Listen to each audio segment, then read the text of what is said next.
শুভ বিকাল। লোভ মানুষকে দুঃখ আনে, রাগ মানুষকে অন্ধ করে, মোহ মানুষকে সত্য থেকে দূরে রাখে। এটার আলোকে একটা কাহিনী বলে। অশান্ত রাজা এবং শান্তির পথ। অনেক বছর আগে একটি রাজ্য ছিল।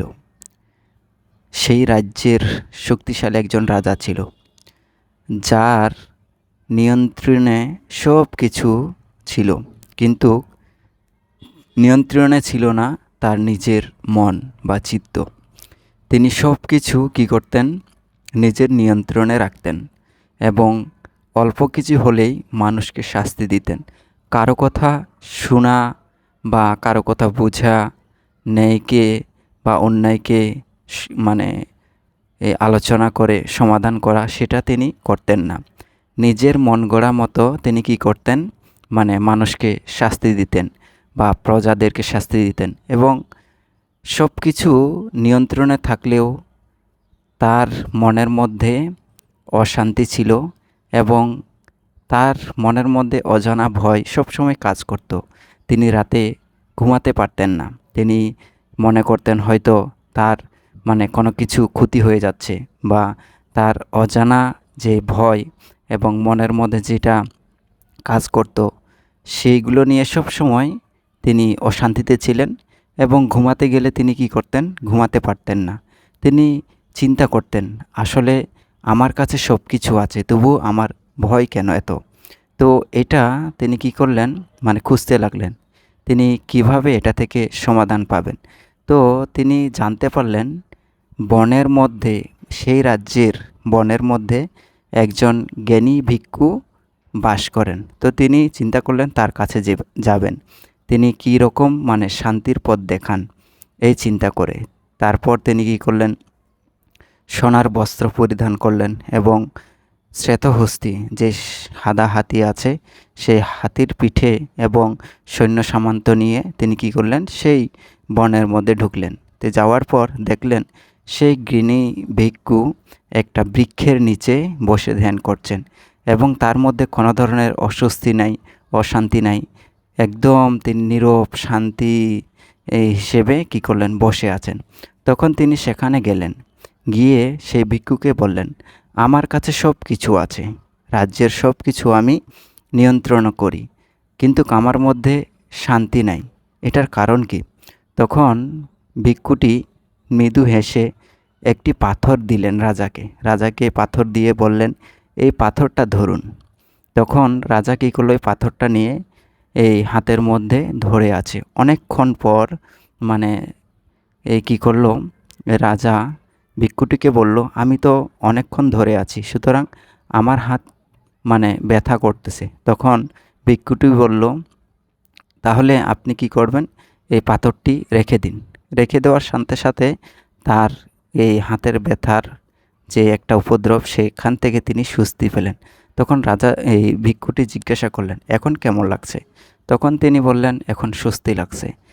তখন ভিক্ষুটি বলল, দেখুন, আপনি সব কিছু ধরে রেখেছেন, আপনার মধ্যে সব কিছু আছে, এই সব কিছু ধরে রাখার চেষ্টা করছেন এবং আরও চাচ্ছেন, এবং যত পাচ্ছেন তত হচ্ছে না।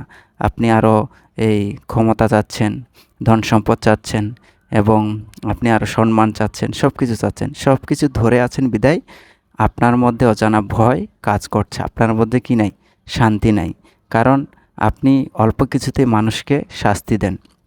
তখন বুঝতে পারলেন রাজা, বুঝে বললেন, কথাটা সত্য। তখন হেসে তিনি বললেন, আসলেই তো আমি সব কিছু আমার নিয়ন্ত্রণে রেখেছি, আমার কথা মতো রেখেছি, যার কারণে আমার মধ্যে অজানা ভয় কাজ করছে, এবং আমি কখনোই মানুষকে জিততে দিইনি, বরং অন্যকে আমি নিজে জিতেছি। নিজেকে জিততে শিখেছি, অন্যকে জিতাতে শিখিনি। তারপর তিনি এই ভিক্ষুটি আরও বললেন, বুদ্ধ বলেছেন, লোভ মানুষকে দুঃখ বাড়ায়, আর এই রাগ মানুষকে কী করে? অন্ধকারে ঠেলে নিয়ে যায়, এবং মোহ মানুষকে সত্য থেকে দূরে রাখে। সুতরাং এই যে আপনার অনিয়ন্ত্রণ মন, যেটা আপনার এই বাহিরে আছে কিন্তু ভিতরে যে অনিয়ন্ত্রণ মনটা আছে, সেটার কারণে আপনি এত দুঃখ পাচ্ছেন। যদি সেইগুলো থেকে আপনি যদি দূরে থাকেন বা আপনি ন্যায়কে ন্যায়, অন্যায়কে অন্যায় বিবেচনা করে যদি সমাধান করেন, তাহলেই দেখবেন আপনি শান্তির পথ খুঁজে পেয়েছেন। তারপর থেকে রাজা আস্তে আস্তে ভালো হতে শুরু করলেন এবং প্রজাদের যেই এই মানে অন্যায় নেই এই কথাবার্তাগুলো শুনলেন। শোনার পর কী করলেন, এই মানে সমাধান করে তাদেরকে আগের মতো মানে নিজের ইচ্ছা মতো কী করলেন না, শাস্তি দেন না। তারপর তিনি আস্তে আস্তে সেই মানে অশান্তি থেকে শান্তির পথে ফিরে আসলেন। সুতরাং এখান থেকে আমরা এই শিক্ষাটা পেতে পারি, সেটা হচ্ছে কি, মানে আমরা যদি লোভের মধ্যে থাকি আমাদের দুঃখটা দিনের পর দিন বৃদ্ধি পাবে, এবং রাগের মধ্যে যদি থাকি তাহলে আমরা অন্ধকারের দিকে চলে যাব, এবং মোহের মধ্যে থাকি তাহলে আমরা কখনোই সত্যকে ধরতে পারবো না। এই জিনিসগুলো যদি আমরা বিতাড়িত করি আমাদের নিজের মনের ভিতর থেকে, তাহলে অবশ্যই আমরা কী করব, দুঃখ, অন্ধকার এবং সত্য থেকে যে দূরে থাকি সেগুলো ফিরে পাবো।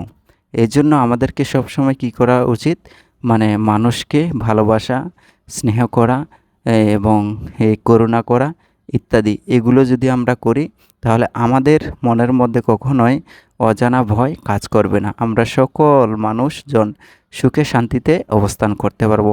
কখনোই কারোর সঙ্গে ঝগড়া, বিবাদ, হিংসা, মারামারি ইত্যাদি এগুলো মানে আমাদের মানে হবে না। সুতরাং সব কিছু যদি আমরা নিয়ন্ত্রণ করতে চাই তাহলে কখনোই আমরা শান্তি পাবো না, বরং অশান্তিতে বসবাস করব।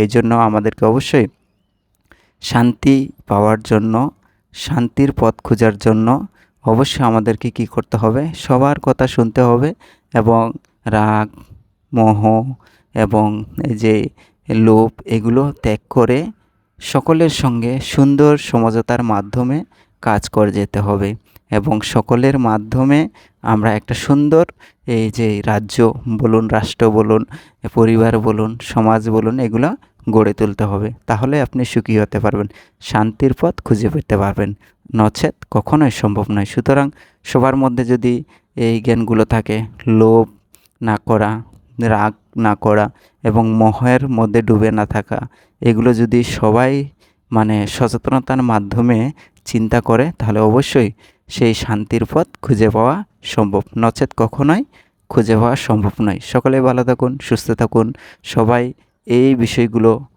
মানে চিন্তা করে কাজ করবেন। সকলে ভালো থাকুন। নমো বুদ্ধায়।